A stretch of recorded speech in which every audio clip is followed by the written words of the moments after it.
Yeah, it's stacked. I mean, there's a lot of talent in there. Yeah, I'm digging it. Over the next, I've got tagged in a little post. Over the next 6 months, or like till June, all the top 5 girls have fights scheduled right now. So there's some really good strawweight fights coming up. Yeah, it's going to mix up for sure. I'm just looking at this, and she being 17-6, and you're 10-1. I don't know. That's not really that big of a difference. I mean, there's a little experience, but I mean, how many fights has she had in the UFC? You got to look at who they've fought. Yeah, as well. That's what I was about to look up. I don't know a whole lot about her.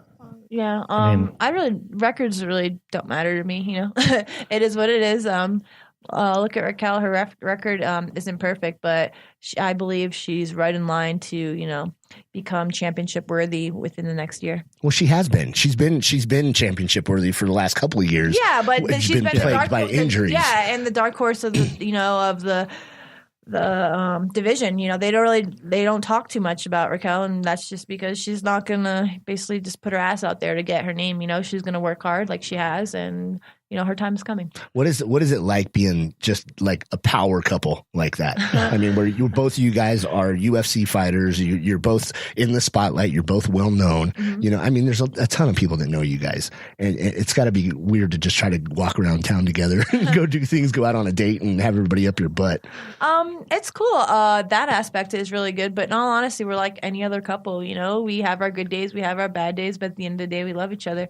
But it is cool having somebody who does the same sport as me and who has the same dream as me, because at the end of the day we both want to be champions, and luckily we're in different weight classes, so that can happen. It'd get weird. And be amazing to have 2 belts over the fireplace, that big ass fireplace of yours. Yeah. So yeah, it's good. Like when we do go out, we do get recognized a lot, and sometimes like we'll get a tweet afterwards, like, hey, like today I got one because I started working at Lifetime, like, hey, my boyfriend saw you hitting the bag, but he was too intimidated to come say hi to you. I'm like, just tell him to come say hi to me. I'm really nice. Like, obviously, come when I'm like in between a round or something like that, or done. But yeah, it's cool being recognized. But at the end of the day, we're normal people. We do the same things you guys like to do, and we just like to enjoy life and have fun. And you guys just did a seminar together too at Lifetime. Yeah, and that's going to become a regular thing. I think quarterly. We didn't really run the seminars, more our coaches. But I mean, our coaches, obviously train us who are high level athletes. So if you have a chance to do it again, I'd say yes. But we were so they ran it, and we went around and just helping them with the techniques and stuff like that. Very cool. So the last fight week that you guys had in Vegas, was that your first one to kind of have, like, did you have your own booth and everything there? What do you mean? I'm sorry. For the UFC fight week. Oh, no, we've been going the past 3 years. Oh, have you? Yeah. So were you like have your own specialized booth and have everybody lining up to this last one, actually, I didn't have that. Raquel did. I was fighting. Oh, okay. So I took a last minute fight versus Juliana Lima. So normally I would be doing it with her. Mm-hmm. But since I fought, I didn't do that. Oh, okay. Yeah, that's crazy there. But she did. Had an opportunity to go down there too with my kids. It was a little bit different this year, though. Have you gone previous years? Mm-hmm. Okay, so this year I didn't really care for it because Raquel and Misha and Claudia were all in this kind of this one room going into the auditorium or what it was, the big thing. But it was really weird. I liked the years past where it was kind of like an expo. It was really big. The fighters were all lined up here, and then there was still stuff going on. But ever since like the acquisition of IMG, they're trying to run it a little bit differently. So hopefully this coming year it'll be different. Although we won't make this coming year, so we have a trip planned. So it's like, yeah, not that big of a deal. No, I want to, but unfortunately our trip just is in the days it's probably going to be. Very cool. What kind of rituals do you have? I mean, what is your setup when you get? I mean, I know you're always training, mm-hmm. but when you get the announcement or you get the call, hey, you get a fight set up and okay, contract signed, everything's on. What happens to the tiny tornado? How does life change at that point? You start going over your fight like a million times before the fight in every aspect that it can go. You start thinking about the fight camp. For us, we immediately get together with our coaches, have a team meeting, and set out the next, hopefully you have 8 weeks of training, and go over what's going to happen and what we want to focus on for this fight camp in regards to me, about my opponent. And you just go from there, and it just becomes the grind, every day, twice a day, and making sure you listen to your body and getting the rest that you need. It's awesome. I don't know. I think just one of the coolest things about you, I saw like the proposal with Raquel and all that stuff, and you guys are so genuine. And a lot of times it's like, you guys don't have a lot of stuff on like social media, like you guys all together. I saw the video of you guys doing the power sit-ups and coming up and kissing and everything like that. It was a really cool thing, and everybody made a big deal about it. Do you ever get any backlash? Just with the whole your guys' situation. I mean, does anybody ever like judge you for it, or I mean, have they talked shit about it? Or I like how you say our situation. Well, our situation. I'm trying to think of my words. I get you. No, I think that Raquel and I are a great representation for people in general, and then women in sports, and then the LGBTQ community. To be all honest, Raquel is my only female relationship I've ever had. And we've been friends. I met her at my pro debut at Invicta. We fought on the same card. And over the years, we've been friends. We weren't super close friends, but we were friends. Every time we saw each other, we'd hang out. I remember one time telling her that I had a boyfriend, and we were at Denny's or something after a fight night, maybe 4 years ago. I was like, I have a boyfriend. She just kept talking. I felt like she was hitting on me, but she said, no, I wasn't, Tecia. I was just being nice. I was like, all right. So then about 2 years ago, we were at an event together again, and she hit me up, and she's like, what are you doing? And I'm like, oh, I'm at the pool party. She's like, oh, I'm not going to make that. I'll be there later. So when I saw her later, that night, something clicked. I just wanted to be near her. And then that whole weekend, we at the fight, it was a fan week. Yeah. That whole weekend, we hung out every single day with me and my friends. And by the end of it, she'd always told me to come train with her, just to train, nothing like that. And I was like, oh, I'll make it. Never did. And then literally 2 days after I left, I sent her a plane ticket saying, hey, I'm coming. And that weekend before I left, I was like, hey, can we be exclusive? Because this is what I want. So I just went after it. Anyways, that was just our story. I don't know if you guys want to hear that. Absolutely. Absolutely. Anything you want to share, yeah. But no, it's in the beginning, it was kind of rough for me just because, like I said, she's the first female that I've been with. And Raquel has been with women for a long time now. And she basically, I guess, came out to the whole world on her season of The Ultimate Fighter. So she was more used to the whole backlash stuff. But when I started posting things, people were definitely surprised. But the true people who really care about you are going to stand behind you no matter what. And that goes along with my family. It's still a struggle. My whole family is not okay with my relationship. And unfortunately, some of my relationships with my family members are starting to dissipate because of who I choose to love. And I love my family to death, but if they cannot accept me for who I want to be with, then it's their loss, kind of. Damn right. But in terms of my social media, sometimes we'll get it now, once in a blue moon, some people, but most people who follow me aren't like that. Or if I'm like, I put a post, I think 2 weeks ago, God gave me you, and they're like, God didn't give you her, blah, blah, blah, you need a man, or blah, blah, blah, or I'll be the man for you. And it's dude.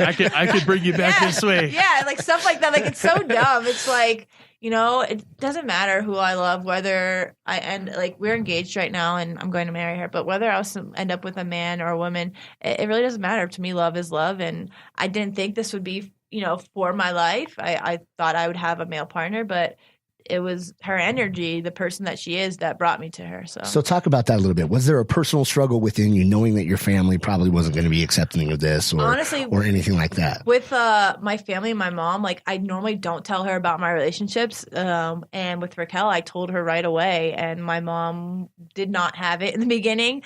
But I was just give her a chance, meet her. She had already liked her as a person because she watches the fights in the female division, so she thought she was an awesome fighter. So she met her, and then she just realized how great of a person she is. And before, what really touched me is my mom doesn't like flying and going places, so it was really hard to get her out here. She's only been out here once. But Raquel made sure she asked my mom for my hand in marriage, and she made sure my mom was there for our housewarming party so she could be there while she proposed to me. So it just makes me happy because now my mom's come around. And the other day I was telling her, well, we're starting to plan our wedding. I'd love you to be a part of it. She says, of course. So that makes me happy. There's some days that I still struggle with her in some things, but at the end of the day, she does approve of my relationship and stuff like that. But like I said, for some other of my family members, I'll go out, I don't know who's listening, but or how many people, maybe it's 5, maybe it's 500. Me and my sister that's who I was speaking about, who she doesn't accept my relationship. She won't meet. Raquel came to Massachusetts, because I'm from Massachusetts originally. She went to Massachusetts with me to meet my family. My sister would not meet her. She would not let her meet my nephew and my niece.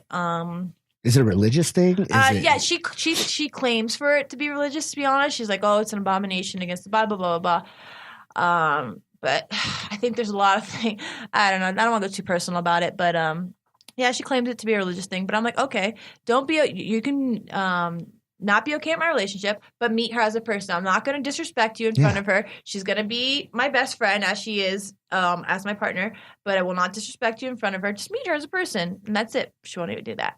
So, and she won't let me talk about it. So to me, it feels like I've lost a part of my sister because like when I got engaged, I couldn't go to my sister's 11 months older than me, mind you. I couldn't go to my sister and tell her how happy I was or explain to her everything or talk to her about my wedding dress. I can't do that because she's not there. So fortunately for me, I have other people in my life, like my best friend Chelsea. So she's become kind of like a second sister to me and helping me in that aspect. But I'm a very emotional person. So like it hurts me and I cry often about it.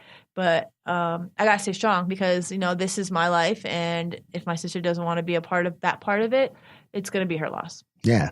And Rocky's an amazing chick. Like, I mean, she makes guys look bad. Like she needs to chill with the posting all that stuff because she's making us guys look bad. She's like super romantic, dude. She's a very lovable person. A lot of people like her. There's nothing wrong with that. But I mean, what do you guys do? Like, are you able to take all the fight stuff like completely out of the house and just focus on just normal life? No, we try to, but no. And on honesty, no, it's kind of hard sometimes, just because at any point of time, one of us is in fight camp. You have to live it 24/7. Yeah, like if I'm not in fight camp, she's in fight camp, or we're both in fight camp. So it's like it's hard not to talk about it, but we do try to have our downtime and with our dogs, and or just watching Netflix or hanging out with our family, and we enjoy life. We have a really great life because we are blessed enough to be able to train full time and to have enough money to do things that I've always dreamed of. Do you guys think, what do you think of the UFC's deal with Reebok and all that? Do you think that fighters had it better off before when you could get a multitude of sponsors, or how are you guys feeling about all that without getting yourselves in trouble? The Reebok acquisition has definitely hurt a lot of fighters in terms of sponsorships. A lot of sponsors that I did have dropped me because they no longer had access to my fight attire and my banner and such like that. So the ones who stayed, which is very few, were just like the true people who believe, in me. And it's really hard, though. I do understand why they would drop me because, like, social media, you can only do so much with it, especially unless you have you're in the millions of followers and stuff like that. I mean, I have a good amount of followers, but still, the money they get back in terms of me writing a code or something isn't as great. It's more of them believing in us and just us believing in the product. I really don't like to have a sponsor if I don't believe in the product, just because it's really hard to post something and not be genuine about it, Yeah. So, but yeah, in the beginning, I thought I was going to like it because they had first said that it was going to be by your ranking. If you're the champion, you'd have one type of money, the 1 to 5 is another set of money, 6 to 10, and so on, and outside of the top 15, I think. So I was like, okay, great, I'm in the top 5, I'm going to get the highest paid money. And then they go out and say, oh, it's going to be based on the number about to add. And I'm like, how's that fair to the women's division when we just got in the UFC? So obviously I'm in the lowest tier making $2,500 when I should be in the highest tier making 30, 40 grand a fight because I'm number 5 in my division, or at the time I was number 4 in the division. I've always been in top 5. So in that retrospect, I don't like it because it sucks. Like, women don't have as much fights as everybody else. But which I think is bullshit because actually I like watching you guys fight more than it's I more like exciting. watching you guys. Yeah, we come to fight. But on the other end of it, I do like the Reebok clothing. Like, I like wearing the attire and stuff like that. So I didn't know that they allowed you to still have other sponsors as long as your sponsors were cool with not being on the banner or whatever. Yeah, you can have sponsors. Just you can't wear anything like any logos or such, like Fight Week or any UFC media stuff. So as long as you're on your own personal media and it's not Fight Week or anything like that, you can do whatever you want as far as your sponsors go. York Athletics sponsors me for shoes, and Raquel as well, so I can wear them whenever I want. It just I can't wear them on camera for the UFC. Oh, gotcha. Yeah. Okay. See, I thought they had it just go throw the monopolized. CrossFit shoes at them. Yeah. But no, I do actually like Reebok clothing and stuff like that. But in terms of the payment scale, the way they did it by number of fights, I'm not a fan of